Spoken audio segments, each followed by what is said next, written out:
JT Crowley is Talking Books. On the show, you'll hear from emerging talent and seasoned veterans from around the world. Hello, everyone. I'm JT Crowley, and I'm very excited to welcome on the show today an author who lives in Singapore. To say he has some interesting viewpoints in his book is, for me, an understatement. Murali Dharen has written the book, The Cosmic Romance with Existence, subtitled A Personal Guidebook for Spiritual Warriors to Merge Their Light with the Cosmic Light. It's a long title, but within the pages of this intriguing book are the author's views, theories around cosmic light, metaphysical sleep and meditation, and with a nod to subtle romance with suppositions and somehow connected to existence, the universe. Having chatted to Murali over the last few weeks, I get the sense that at the very core and heart, so to speak, of his writing in this book is the ability to share guidance for raising consciousness in all its forms and healing humanity. I also understand that Murali wrote this book to give readers an understanding about themselves and how to inspire others around them. Murali has drawn on his own personal life experiences and the philosophical theories of other professionals to formulate this book. So let's invite him on the show to hear his explanations, and let's find out what's within the pages, everybody. Murali, come and join me. Hello, John. How are you? I'm very good. Yeah, thanks for inviting me for this show. And I'm pleased to share with the audience about my book. Excellent.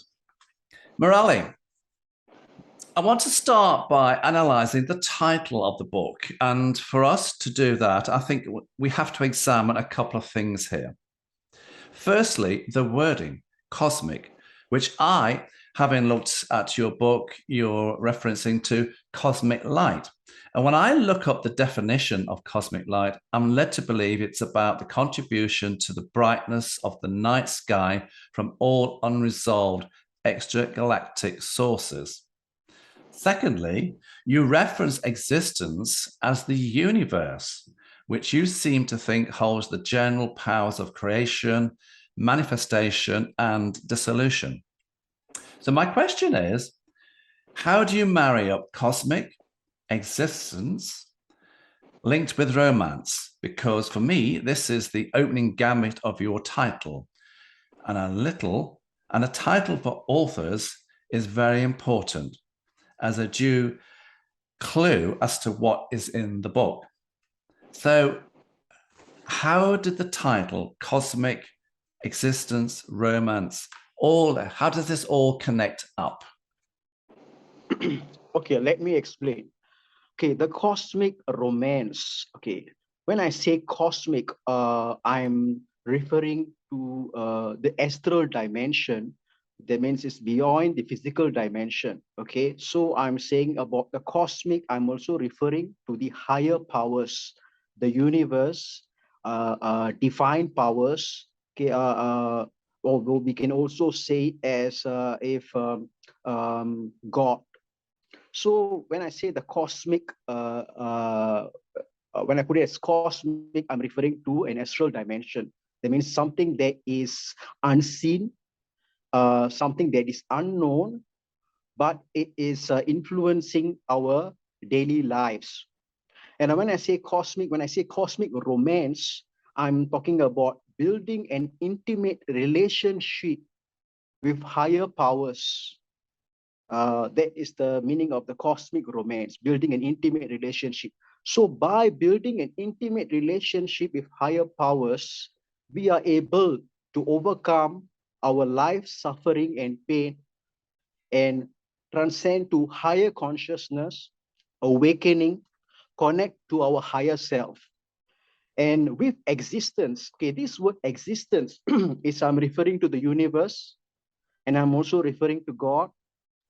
Why I put this as existence is because God's powers or higher powers or the universal powers, I put them as one. Okay, I say that the creator who created the universe is also residing within us, among us, in the universe. So that's what I say as existence. That means it's like each time when we are talking about God, higher powers, we always say that He is in the sky. We look up at the sky and we say that, dear God, help me. We look up to the sky, but we should also know that the creator who created the universe is also residing together with us in the universe. He's residing within us. So each time we can also look up to the sky and say, dear God, save me from my problems. At the same time, we can take our hands and put onto our heart and say that, dear God, please be with me and guide me. So so the word existence is, I'm not trying to say, I'm saying that God is not something that is far away.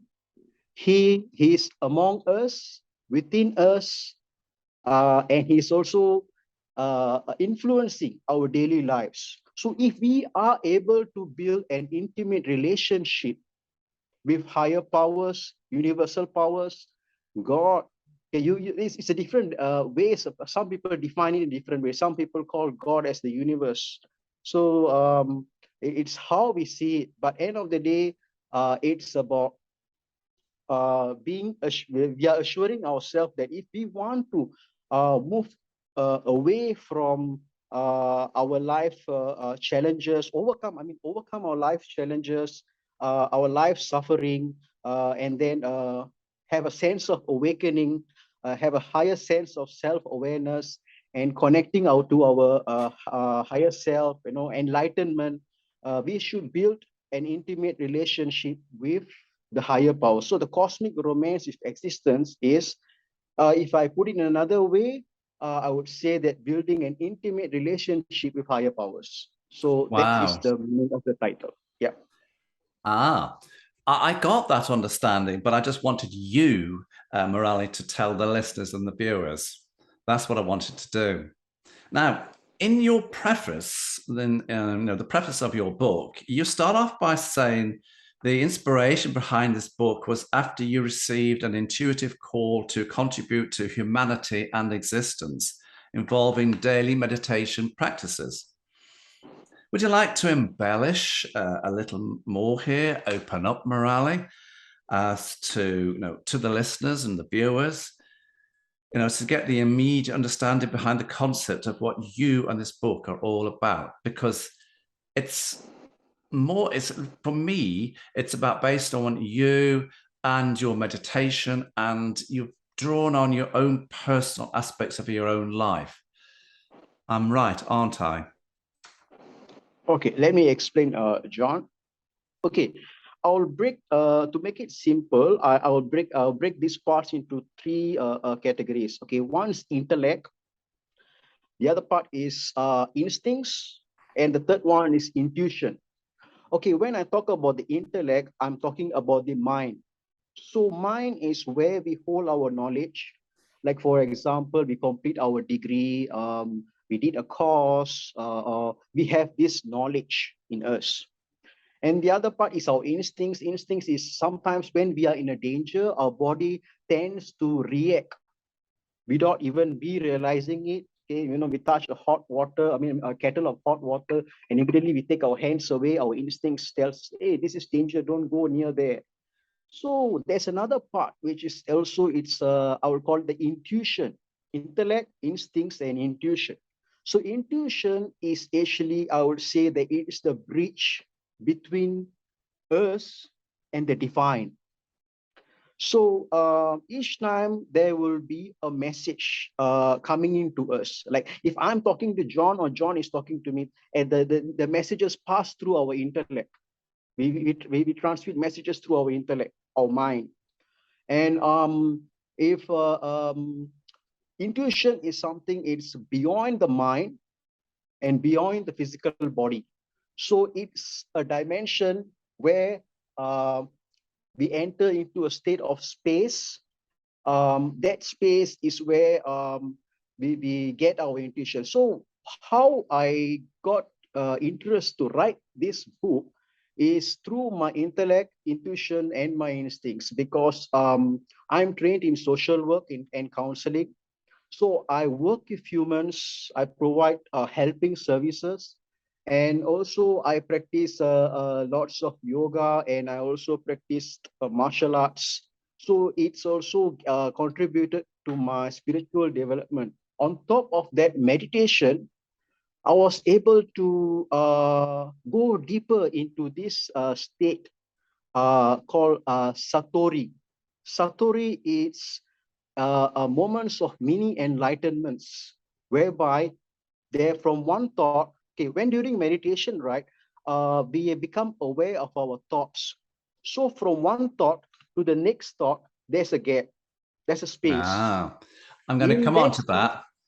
yes, I'm going to come in on that to that in a space, minute. in that, yeah, Murali, I want to yeah, move you on here a little bit here, because let's get to the nub of this book. Now, in this book, yeah, there are 36 chapters, and it's an sure, extremely informative book of yours. I found it very informative, and I've certainly learned an awful lot. I'm not going to delve into all the chapters, because when we do these podcasts, it's not about giving the game away. It's just about giving the listeners and the viewers a flavor of both you and your book. sure. So I'm going to go to, so yes, you've got your 36 chapters. So listen, if you want to know all the chapters, well, I've got a message for you. It's simple. Go and buy the book. I can't say fairer than that. But Murali, I want to go to chapter 2 first, okay? Now, this Sure, is headed up the general powers of existence. You sure. talk about spiritual insights, meditation, and how they helped you to overcome your compulsions and smoking habits. You talk about creation, 5 elements of creativity, manifestations, and significantly more. Why are you talking about all these things here? Okay, I want to highlight to my audience about um, how these powers of the universe is also present within us. That's the purpose of highlighting to the audience. You see, when I talk about the creation, okay, the universe got okay, the universe was created, God created the universe.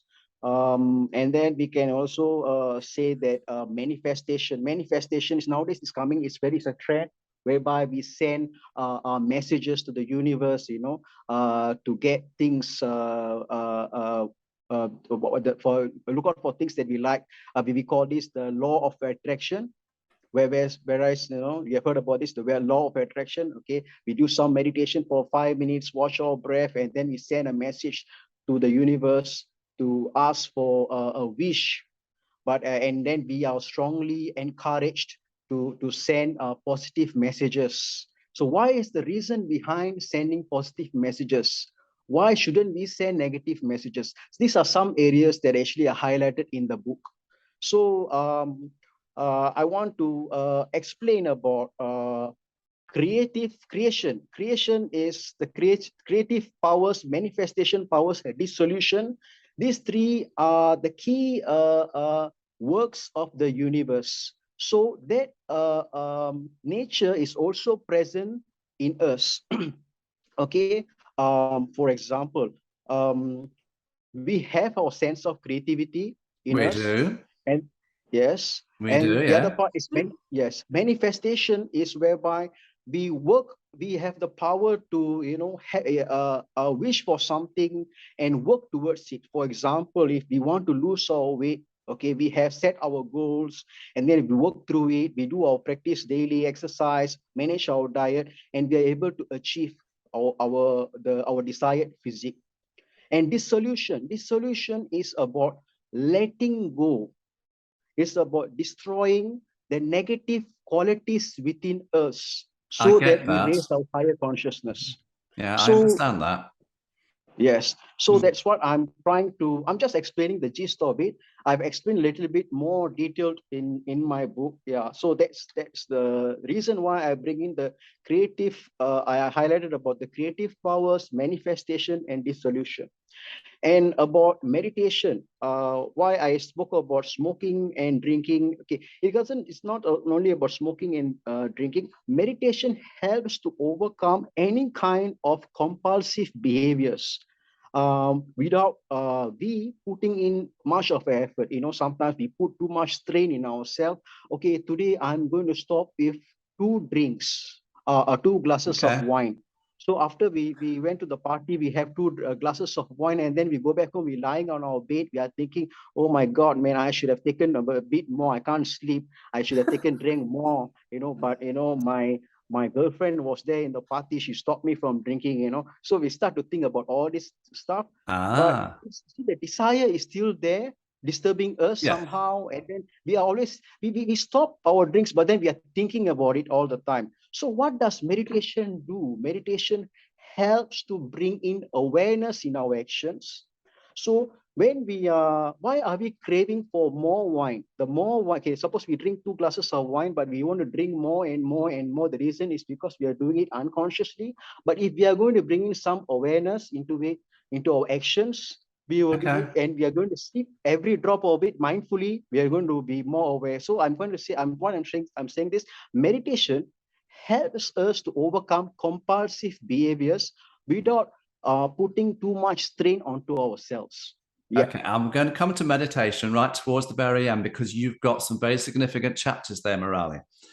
Yeah. I want to move you on. I want to take you to chapters 7 and 9 because these are very important chapters. And here you're talking about metaphysical sleep being the hometown for pain and suffering. You talk about being trapped in metaphysical sleep. When I looked up at the meaning of metaphysical sleep, I'm led to understand that sleep is a great harmonizer of discordant thoughts. Deep sleep produces a state of consciousness. All earthly thoughts are pushed aside so that a person's soul can listen to the Lord's voice and the messages he's remitting. And very often people emerge refreshed, having had such an experience. Do you believe this? And have you experienced this phenomenon? And is that why you devote chapters 7 and 9 in this book to this area? Yeah. Okay. Let me explain, John, about chapter 7 and 9. I'll be chapter 7 to 9. I want to highlight about the metaphysical sleep. Okay, metaphysical sleep is simply the opposite of wakefulness, awakening. Yes. So, what is metaphysical sleep? It's the cycles of unconsciousness. Metaphysical sleep would also means not being aware about our dark shadows, our own dark shadows. Metaphysical sleep, the purpose of highlighting bringing in these chapters is I want to highlight that if one is able to comprehend what is happening within them, they're able to comprehend, they exactly know what is happening within them mentally, emotionally, physically, spiritually. They are aware, they are clear, and they are working on their dark shadows. Then their outward vision will be very clear, will be crystal clear. So what is happening, what we see externally is actually influenced by what is happening inside us. So each time if we are in a metaphysical sleep, okay, metaphysical sleep is about the unconsciousness.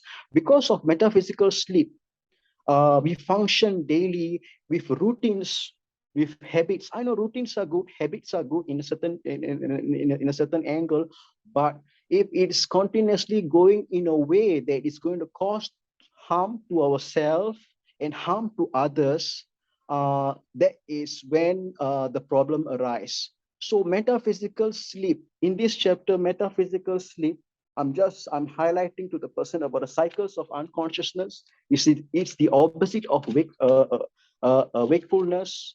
And I'm actually in this chapter 7 on metaphysical sleep. I explain on what is metaphysical sleep. In other words, I've actually highlighted to the audience on why am I suffering? Right. Why am I suffering? Now, you mentioned several times in your little speech there about consciousness.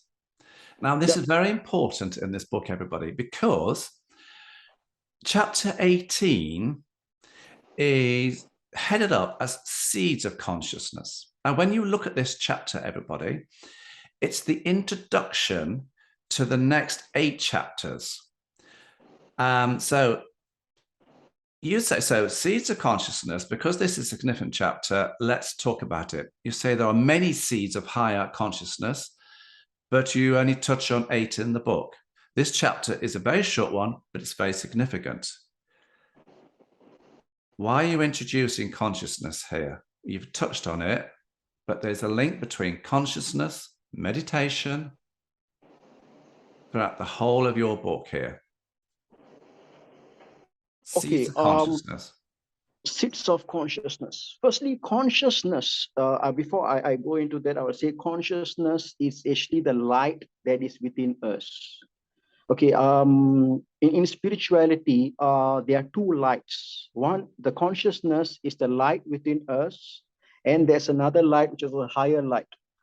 In Sanskrit, they would say this as Atma and Paramatma. Paramatma is the higher light and your own light. So if we take away our mind, our body, and we put our soul separately, there will be a light within us. So the more we are moving towards doing inward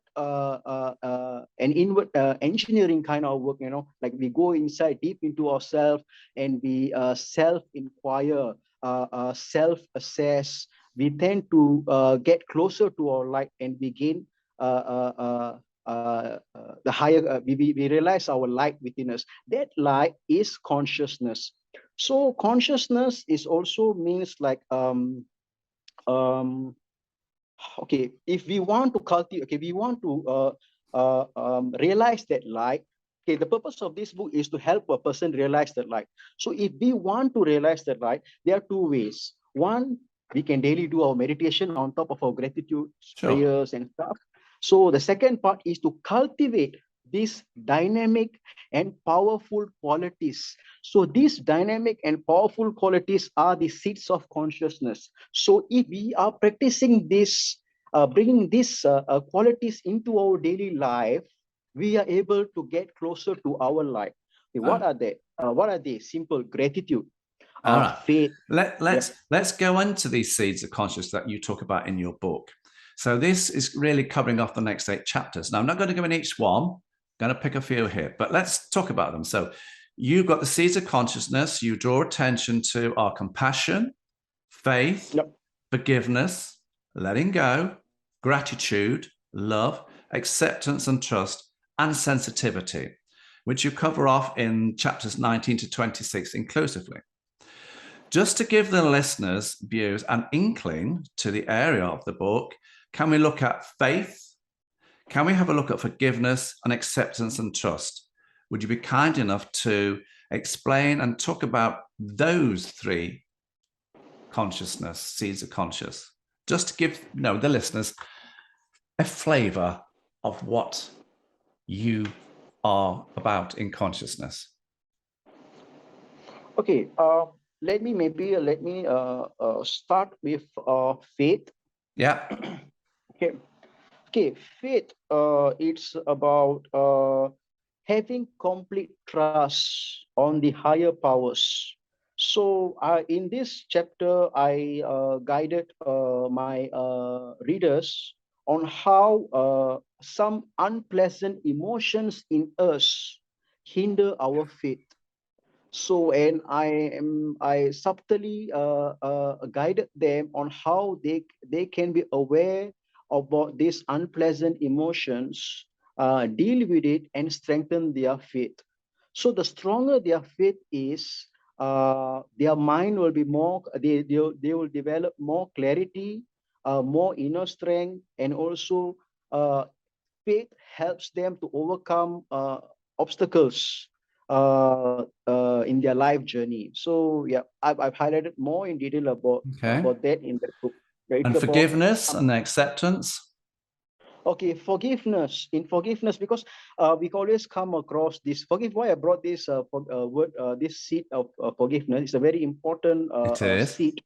Because we always talk about this when I meet, like for example, I talk to you, John, and then we had a misunderstanding, we had an argument, and then we say, John, I forgive you. So, and John says, you really, I forgive you. So that's when we become friends, and then we go have some beers, you know. So, so that is, we tend to, you know, but we Absolutely. tend Why to. not? Yeah.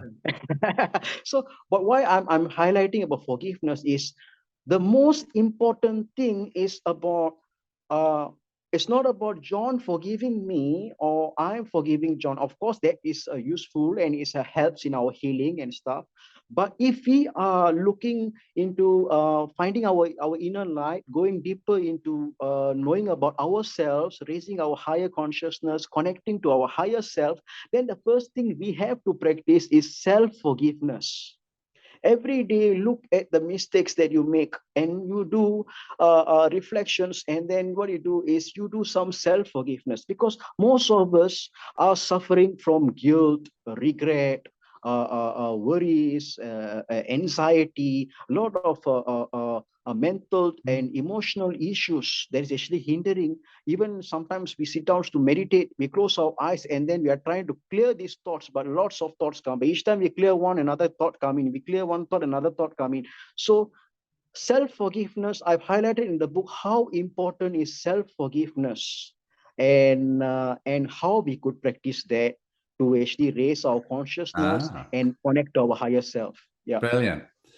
Briefly yeah. touch on acceptance because I want to move you on here because I want to go and talk very quickly on to meditation. So, acceptance and trust, very briefly. Okay, very briefly talking about acceptance and trust. Okay, here I'm saying about acceptance and trust is first thing, whenever we come across any life lessons or any challenges, I'm trying to tell I'm sending a message to my audience to tell them that do not feel disappointed, do not break down. Instead, have courage to accept what is coming at that point of time and trust the divine intervention. So each time a problem comes to us, we try to struggle and put away the problem, because most of us we want some relaxation. We do not like problems. When we see a paper, right? We see the word problem, we don't like to see that. You know, it makes us very frustrated. So acceptance, practice acceptance is when we face any challenges, daily challenges in life. Accept that, learn from it without any resistance. It's about taking a non-resistive approach, and then embrace that moment, learn from it, Okay. learn the life lessons, and trust what the universe is sending you as a message. That actually helps us to grow our consciousness. Yeah. Fantastic. Now, let's get to the end of the book here where you have dedicated chapters 33 to 35. And this is you because this is all about meditation. This, everyone, is it says that Murali, let's take a minute towards the chapters 33 to 35 inclusive. And here you're talking about meditation, in particular, three types of meditation. You're talking about chakra, watcha, and centering. Now, I know meditation means a lot to you. It's very personal, so that's why you put in here. But can you very briefly tell us all about the three different meditations that you use in your life? Okay. In this chapter, I highlight about the chakra meditation. I taught my readers about chakra meditation. The second meditation I taught them is about watcher meditation. And the third one is centering meditation. Okay, let me explain briefly about the chakra meditation. Chakra meditation is about connecting to the seven spiritual power points in our body that is actually located at our spine area. So from our base of our spine to the top of our head, there are seven chakras, which is the seven power points, which is actually like the switches that is connected to the higher powers. So I'm actually in this meditation, I teach them about how to open these chakras and what we can do the readers can do to work on these chakra points. So how does this chakra meditation is helpful? Okay, first thing, the chakra meditation is very helpful in self-healing, um, clearing spiritual blockages, and helping one to raise their spiritual vibes, frequency, and connecting to the higher self. So it's more of, And do the other yeah. two meditations do that as well? The other meditations also do as well, but this is like targeting directly onto the source, the blockages, the points. Yes, because each point has a purpose. Like for example, let's talk about the heart chakra. The heart chakra is more of love, but if the chakra is unbalanced, the person tends to be a very jealous person, and also may be going through some heart issues, health related heart issues, and so on. So it's like opening up these chakras during the meditation, bringing in energy there so that the person is able to clear the blockages. So each time a person does the chakra meditation, is going to get a sense of relief, good mental clarity, strong intuition, and wisdom. So And if that's they the want it, purpose. and if the listeners and viewers want to find out more about your other meditations, watcher and centering, go and read the book, everybody. I want, Murali, just a couple of more areas to go through. Do you think your book acts as a personal guide for spiritual warriors to merge whatever their light is within the cosmic light? Do you think it does that? Okay. This book, it's like if the person has a keen interest, okay, to connecting to their higher self, overcoming life, dealing with life challenges, overcoming problems, awakening, enlightenment, looking towards bliss, peace. This book will be a great asset to them. On the other hand, those who are seeking some strength to move forward in their daily life. Okay, they're facing challenges in a sense of problems at workplace, in family issues. This book will really serve as a guide also for the person who's not even a person who's seeking for spiritual path, but who's looking forward to some source of daily, looking forward to getting some daily affirmations, some strength, inner strength for them. This book will be useful for them. Yeah. That's excellent. Really is. Murali, who do you see as the market for your book? And more importantly, who would you like to see reading your book? Who's this for? This book is for everyone. If they are able to, I really give this book out to anyone. They are free to read. Yeah, and the greatest thing, happiness for me, is my readers benefiting from the book. So I do not have any age, I do not have any gender, because I want everyone to benefit. So it's not about I want them to read from the first chapter to the last chapter. Read on areas that might be useful for them, which will be beneficial for them, will be, yes, a positive contribution to their life. Because I'm not expecting miracles, but a small change, a positive change in their life by reading one chapter of my book will be great for them. That's a great happiness for me. Yeah. Are there any more books coming down the line? Yeah, I'm writing a second book on poetry, about healing, spiritual healing. So I'm writing for those who love poetry. They can read this book and gain some daily strength. When morning wake up, open and read one poetry before starting their work. They feel healed and then they feel strong. Yeah, that's it, man. They can go for it. Yeah, man, let's go for it. Oh, well, let's hope we get to chat about that book when it comes out. Murali, where can people go and get your book? Where can they buy it? Okay, I have a website. I have it's a gift to you, John. I will give it to you, John. This website. They can purchase my book at this website, and also I will give my social media links, so my readers can connect with me there. And my book is also available at Amazon. Yeah. All these links, everybody, are in the written introduction. You'll get access to his webpage there and also to the Amazon link to his book. Murali Dharen, thank you for giving me the opportunity to chat to you about your phenomenal book. And it really is phenomenal, everybody. And all I say to you is go and have a look at it, give it a read. Because it's certainly very inspiring and I've certainly learned a lot from it. So, Murali Dharen, everybody, thank you for coming on. So until next time, I'm JT Crowley. So wherever you are in the world, listening, watching, stay safe until next time.